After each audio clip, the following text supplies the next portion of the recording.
السلام علیکم، میں امداد سمرو۔ ایک بھوتار نے، ایک وڈیرے نے ایک تھپڑ مارا ایک طالب علم کو، پھر اس کی گونج سنائی دی جب وڈیرے کو، تو جا کر ہاتھ جوڑ کر معافی مانگنا پڑی۔ سندھ میں لہرکی میں واقعہ پیش آیا ہے، اس کا پس منظر کیا ہے اور واقعے کے بعد کیا ہوا وہ میں نے سارا آپ کے سامنے رکھنا ہے۔ ایک اور معاملہ جو پچھلے ویلاگ میں نے آپ کے ساتھ ذکر تو ضرور کیا تھا، لیکن میں نے کہا تھا کہ اگلے ویلاگ میں اس پر تفصیل سے بات ہوگی، وہ ہے گرفتاریوں کا معاملہ۔ تحریک انصاف کے وہ لوگ جن کو 9 مئی میں عدالتوں سے سزائیں ہو چکی ہوئی ہیں، ان کو گرفتار کیوں نہیں کیا جا رہا؟ کیا رکاوٹ ہے؟ کوئی رکاوٹ ہے؟ کوئی حکمت عملی ہے؟ وجہ کیا ہے کہ وہ لوگ گرفتار نہیں ہوتے؟ فلک جاوید کو ڈھونڈ کر گرفتار کر لیا گیا، ان کے اوپر FIR تھیں، ان کے اوپر طرح طرح کے الزامات تھے، 9 مئی میں ملوث ہونے کی ویڈیوز بھی تھیں، تو لیکن سزا یافتہ نہیں تھی، تو وہ تو گرفتار ہو گئے۔ لیکن دوسرے کیوں نہیں گرفتار ہو رہے؟ اس کے پیچھے ریزن کیا ہے؟ اس پر بات ہوگی۔ ساتھ ساتھ عمران خان صاحب کے تازہ فرمودات جو انہوں نے آج اڈیالہ جیل میں پیغام کے ذریعے باہر بھیجے، مختصراً اس کا ذکر ہوگا۔ اور دہشت گردوں کے خلاف عمران خان صاحب آپریشن روکنے کا مطالبہ کر رہے ہیں، اور ریاست نے آپریشن میں تیزی جو ہے وہ کر دی ہوئی ہے، اور 13 دہشت گرد ڈیرہ اسماعیل خان کے علاقے میں آپریشنز ہوئے ہیں فورسز کی جانب سے۔ فتنۃ الخوارج کے 13 دہشت گرد مار گرائے گئے۔ تو آغاز کرتے ہیں جی ہم، کیونکہ ایک ایسے سسٹم میں رہتے ہیں، ایسے نظام میں رہتے ہیں جہاں پر جاگیرداری بھی ہے، جہاں پر وڈیرہ شاہی بھی ہے، جہاں پر چودراہٹ بھی ہے، جہاں پر سردار بھی ہیں، جہاں پر رئیس ملکین پتہ نہیں کیا کیا ہیں۔ اور پرانے نظام کے تحت تو یہ اپنے اپنے علاقوں کے مالک ہوا کرتے تھے، لیکن بہرحال جمہوریت میں آ کر کچھ ان کی جو ریاستیں تھیں وہ کب ختم ہوئیں، ان کا دبدبہ ختم ہوا، تو پھر نئے وڈیرے بن گئے، نئے رئیس بن گئے سیاسی لوگ۔ تو جو ووٹ لے کر لوگ آتے ہیں وہ ظاہر ہے اس طرح ان کا بیہیویئر نہیں ہوتا۔ سندھ میں خاص طور پر یہ جو علاقہ ہے گھوٹکی کا، لہرکی کا، یہاں پر آج بھی وڈیرہ شاہی اسی تمطراق کے ساتھ موجود ہے، اور اسی وجہ سے آپ دیکھتے ہوں گے کہ کشمور، کندکوٹ، گھوٹکی، سکھر کے کچے کے علاقے جو ہے لاڑکانہ کے، وہاں پر جرائم زیادہ ہیں۔ جیکب آباد کا علاقہ بھی، شکارپور کا علاقہ بھی آ جاتا ہے، جرائم زیادہ ہیں، کیونکہ وہاں پر آج بھی وڈیرہ سسٹم جو ہے وہ اسٹرانگ ہے۔ ایک واقعہ جس نے آج وڈیرہ سسٹم کو گھٹنوں کے بل جھکنے پر مجبور کیا، کیونکہ یہ اب وہ دور نہیں رہا۔ اب لوگ ہم سندھی میں راج کہتے ہیں کہ آپ کی رعایا وہ نہیں ہے، برادری ایک ہو، لیکن لوگ، نوجوان جو ہے وڈیرے کی اس ایٹیٹیوڈ سے نفرت کرتا ہے، جو اس کا وڈیرہ شاہی والا ایٹیٹیوڈ، جاگیردارانہ ایٹیٹیوڈ ہے، اس سے نفرت کرتے ہیں۔ واقعہ کچھ ہے کہ ایک نوجوان ہے کریم داد، یہ لہرکی کے علاقے میں، وہاں پر آئل فیلڈز ہیں، گیس فیلڈز ہیں، وہاں پر یہ یوریا کی فیکٹریاں ہیں، بڑا کچھ ہے، بڑی انڈسٹری ہے وہاں پر۔ تو بلاول بھٹو کئی بار کہہ چکے ہیں کہ جی وہاں پر لوکل لوگوں کو ہم روزگار دلوائیں گے، روزگار نہیں مل رہا۔ پڑھے لکھے نوجوان 6 دنوں سے لہرکی میں احتجاجی کیمپ لگا کر بیٹھے ہوئے تھے۔ یہاں سے باری پتافی صاحب سابق صوبائی وزیر ہیں، پیپلز پارٹی سے ان کا تعلق تھا، وہ وہاں سے گزرے جناب، اور نوجوانوں نے ان کی گاڑی کو دیکھ کر جا کر ان کے سامنے کھڑے ہو گئے گاڑی کے، اور ان کو، یعنی گاڑی کو روکا نہیں، گاڑی کو اشارہ کیا، اور پھر جس سیٹ پر وہ بیٹھے ہوئے تھے، فرنٹ سیٹ پر، اس کی طرف چلے گئے نوجوان۔ 2-3 نوجوان تھے، زیادہ نہیں تھے، اور وہ نوجوان سندھی میں ان کو کہہ رہے ہیں کہ سائیں ایک ریکویسٹ وہ دو، اور ساتھ ساتھ موبائل سے ویڈیو بھی بنا رہے ہیں۔ جو بھوتار ہیں پتافی صاحب، ان کے ساتھ گنمین تھے، بندوق بردار لوگ تھے، تو انہوں نے کیا کیا کہ وہ شیشہ نیچے کیا۔ نوجوان نے جب کہا کہ سائیں ایک ریکویسٹ، وہ عزت احترام کے ساتھ بات کر رہے، کریم داد نام ہے نوجوان کا، تو انہوں نے اندر سے ہی شیشہ نیچے کیا اور تھپڑ مارا کہ چل نکل یہاں سے، کیا ریکویسٹ ہے تیری، چل دفعہ ہو جا۔ اور یہ کہہ کر، اور ان کے گن میں انہوں نے نوجوانوں کو پیچھے دھکیلا، اور وہ گاڑی کو فراٹے مارتے ہوئے وہاں سے نکل گئے۔ ویڈیوز تو بن رہی تھیں، ویڈیوز نام بنتی تو شاید بوتار اس نوجوان کے ساتھ کچھ اور کر لیتے، بعد میں ان کو احساس ہوا کہ ویڈیوز بن گئی ہیں۔ پھر ویڈیو جیسے سوشل میڈیا پر، فیس بک پر، ٹویٹر پر، انسٹاگرام پر وائرل ہوئی تو بوتار کو دن میں تارے یاد آ گئے۔ وڈیرا جو ہے وہ فائنلی اسی احتجاجی کیمپ پر گئے، ہاتھ جوڑ کر نوجوان سے معافی مانگی۔ یہ سبق ہے ان تمام جو یہ آج بھی اب اسی طرح طرز کی وڈیرا شاہی، شاہ نواز جنید جو بھی وڈیرا تھے، لیکن وہ اپنے علاقے کے لوگوں کے ساتھ ان کی محبت اور جس طرح شفقت سے، پھر کئی ایسے وڈیرے ہیں جو اپنے لوگوں کے ساتھ بہت شفقت اور محبت سے پیش آتے ہیں، اور کئی ایسے ہیں بدماشیاں دکھاتے پھرتے ہیں۔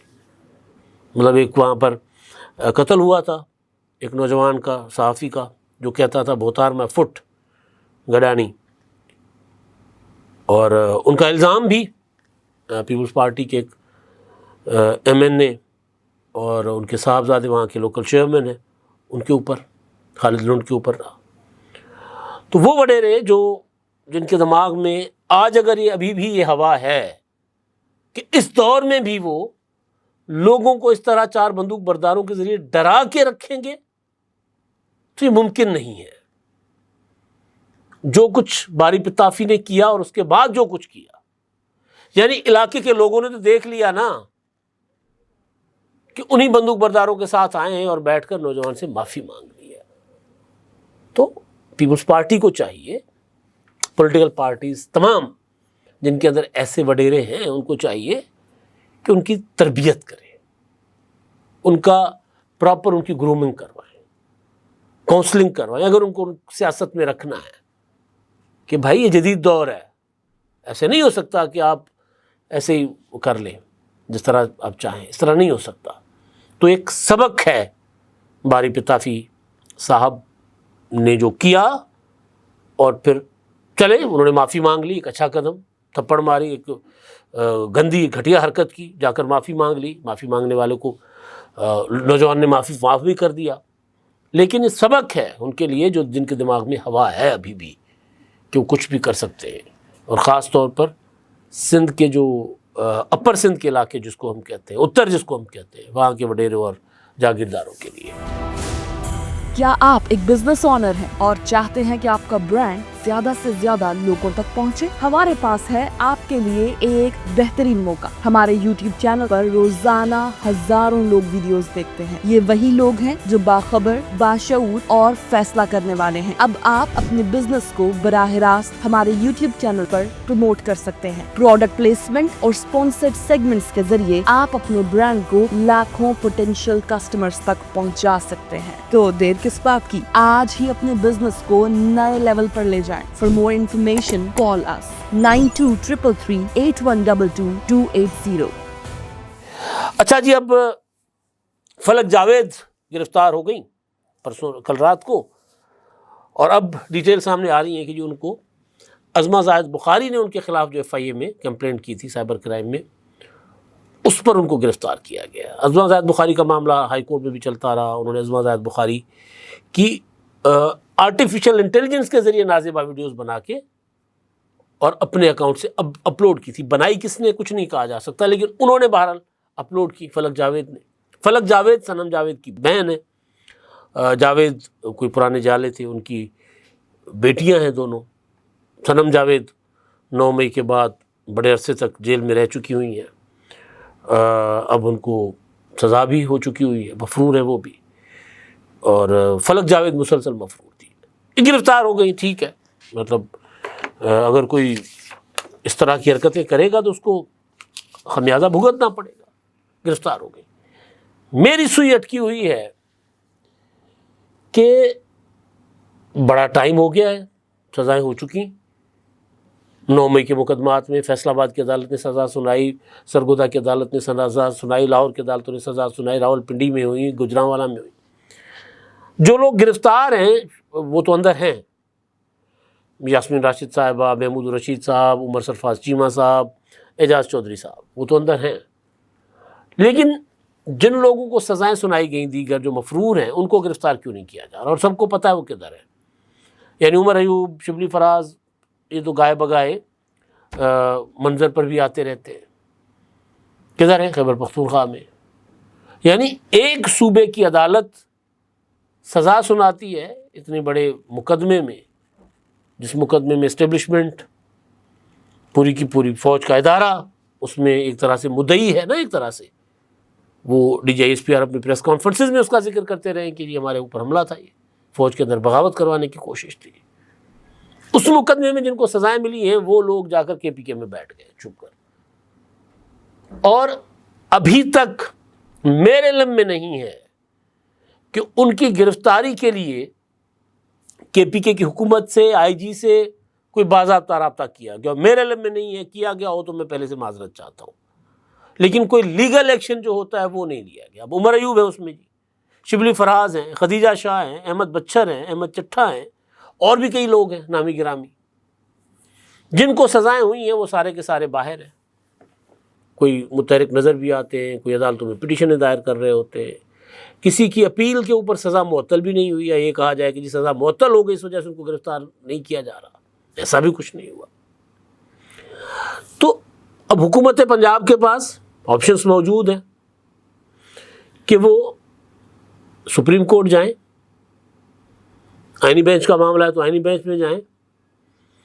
وہ کہیں کہ جی ہمارے صوبے کی عدالتوں سے جن لوگوں کو سزائیں ملی ہیں ان کو خیبر پختونخوا کی حکومت سرکاری مہمان بنا کر رکھ کر بیٹھی ہوئی ہے، اعلانیہ رکھ کر بیٹھی ہوئی ہے،